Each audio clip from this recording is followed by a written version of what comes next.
Voluntaryong nagbalik loob sa pamahalaan ang isang miyembro ng Communist Terrorist Group sa 2nd PMFC Tarlac PNP sa Barangay Vargas, Mayantok, Tarlac. Kinilala ang sumuko na si alias Kamaeng, 41 taong gulang, may asawa at residente ng Barangay Vargas, Mayantok, Tarlac. Siya ay dating miyembro ng KLG Tarzam. Ang pagbabalik loob ay resulta ng PNP na pagsasanib puwersa ng iba't ibang unit ng pulisya na pinangungunahan ni Police Lieutenant Colonel Ford B. Sudaypan, Force Commander ng 2nd Provincial Mobile Force Company Tarlac PPO, katuwang ang Mayantok MPS, PIDMU, PIO Tarlac PPO, 34th MC RMFB3 at 74th IBPA. Samantala, kasabay ng pagbabalik loob nito ay sinuko din niya ang isang 40mm high explosive, 9 volts battery at electric wire. Ang nagbalik loob at mga isinukong kagamitan ay kasulukuyang nasa pangangalaga ng 2nd Provincial Mobile Force Company Tarlac PPO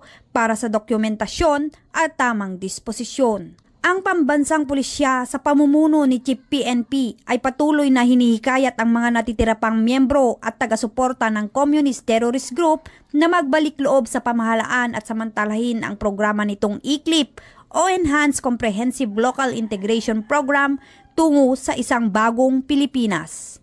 Mula dito sa probinsya ng Tarlac, ako ang inyong PNN correspondent, Patrolwoman Digna Jane Tenorio Malubay, alagad ng batas, tagataguyod ng Balitang Pulis.